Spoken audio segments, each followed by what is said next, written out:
Bienvenue à cette nouvelle session de 15 minutes de grâce et de vérité avec le pasteur Roland Laos. Nous allons adorer le Seigneur de tout notre cœur avant d'écouter la parole de Dieu. Qu'il est magnifique,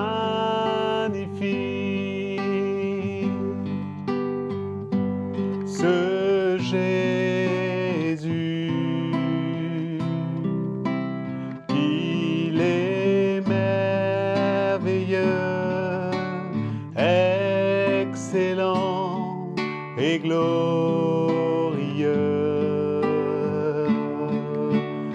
Et il m'aime, il m'a pardonné,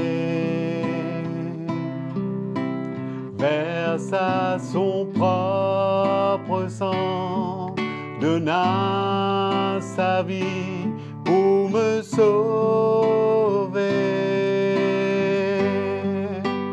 Et il m'aime,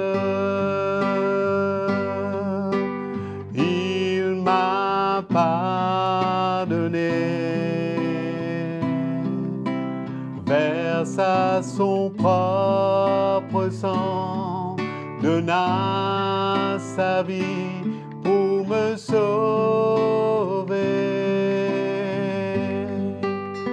Versa son propre sang, donna sa vie pour me sauver.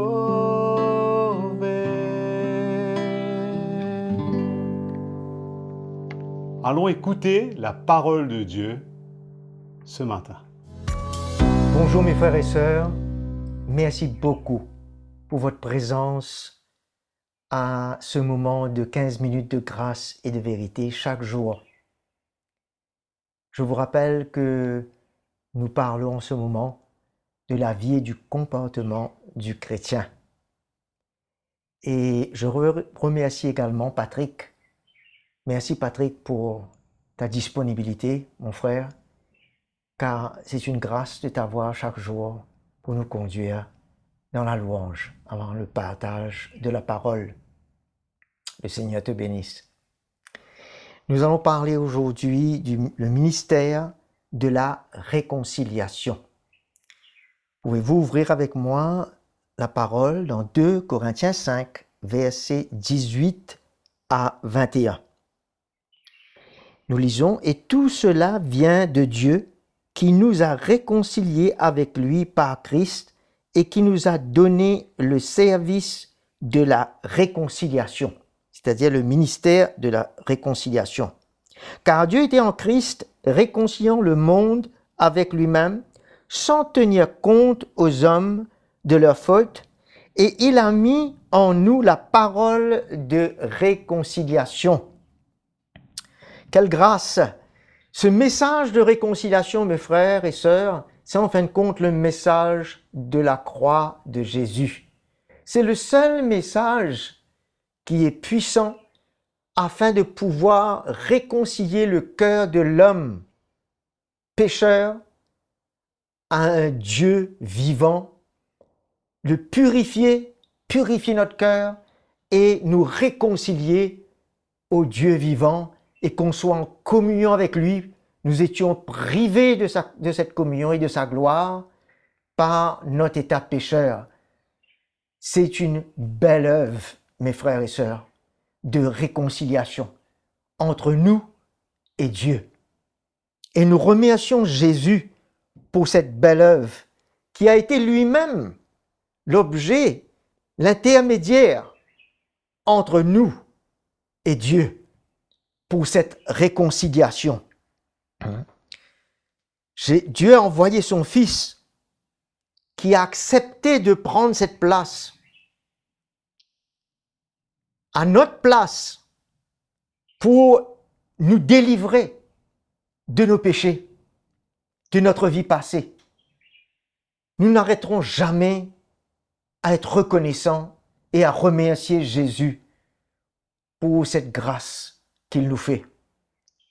Moi, j'aurais pu être très loin aujourd'hui, ainsi que vous, mais nous avons été rapprochés à notre Dieu que nous n'étions pas en communion avec. Quel cadeau, quel privilège de revenir en communion avec le vrai Dieu.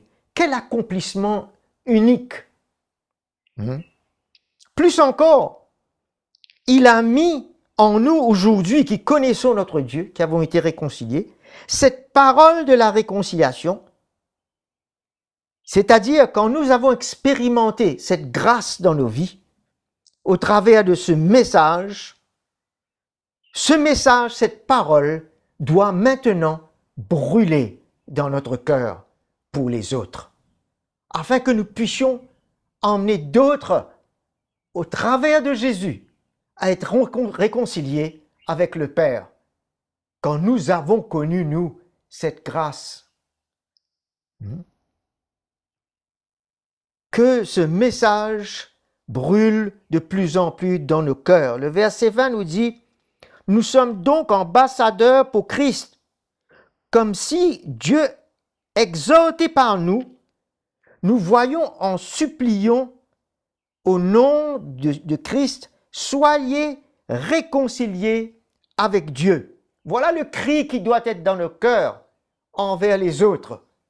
Car il y a eu quelqu'un qui a crié pour nous, qui a prié pour notre réconciliation. Et nous crions, comme Jésus a été l'intermédiaire, nous venons maintenant, si on peut dire comme un intermédiaire, dans ce ministère, dans ce service avec Jésus, pour emmener d'autres à être réconciliés avec le Père. C'est une énorme responsabilité, n'est-ce pas, que nous devons considérer avec crainte et ne pas prendre à la légère. Tout chrétien a cet appel d'être un ambassadeur, de faire connaître Christ. C'est ça, notre premier appel, c'est de connaître Christ, comme nous avons vu dans la première session, ou la deuxième session, je pense. Mais maintenant, le deuxième appel, c'est de faire connaître Christ aux autres et son œuvre. Comme tout ambassadeur d'un pays, ils sont représentants pour faire connaître leur pays, leur culture, leur langue. Ils représentent dans un pays étranger ce qu'ils sont. De même, nous sommes ambassadeurs du royaume de Dieu. Et nous avons beaucoup de choses à faire connaître aux autres de ce royaume, pour les inciter, pour emmener cette lumière, pour faire connaître Jésus, le roi de ce royaume. C'est un privilège. Voyons cela comme un privilège, afin que chacun de nous prenions notre responsabilité, chaque jour de notre vie. Seigneur, qui c'est que tu veux mettre sur ma route aujourd'hui? Je veux être ton ambassadeur. Parler de toi, témoigner de toi, de ce que tu as fait dans ma vie. Et c'est comme s'il dirait que Dieu lui-même lançait une invitation de réconciliation au travers d'un chacun de nous aux autres, pour faire connaître son Fils et la vie de son royaume. Qui c'est d'autre qui va en parler de lui et de son royaume? Sinon ceux qui sont dans ce royaume aujourd'hui, qui connaissent le roi du royaume, qui connaissent à qui ils appartiennent maintenant, quelle grâce qu'ils ont goûté, quelle délivrance qu'ils ont été au travers, quelle libération qui s'est passée. On a quelque chose de précieux à dire concernant Jésus et concernant son œuvre et concernant son œuvre dans notre vie. Nous avons quelque chose à transmettre, un message puissant. Vous verrez dans le verset 21, il dit « Celui qui n'a pas connu le péché, il l'a fait devenir péché pour nous, afin que nous devenions en lui justice de Dieu. » Il n'a pas été pécheur, il n'est pas né pécheur, mais il est devenu péché. En d'autres mots, c'est nos péchés qui l'ont fait devenir péché. Tous ceux qui sont cloués à la croix sont maudits. Celui qui est sur une croix, qui est attaché, la malédiction est sur lui. Mais comment est-ce que la malédiction pouvait être sur Jésus qui n'est pas pécheur? Qui n'est pas né pécheur? Ça vient démontrer encore une fois qu'il a fallu que nos péchés soient sur lui pour accepter cette malédiction. Sinon, il ne serait pas mort. C'est une grâce, c'est un message puissant que nous détenons, frères et sœurs. Et il y a eu un échange. Comme il a pris nos péchés, nous avons reçu sa justice.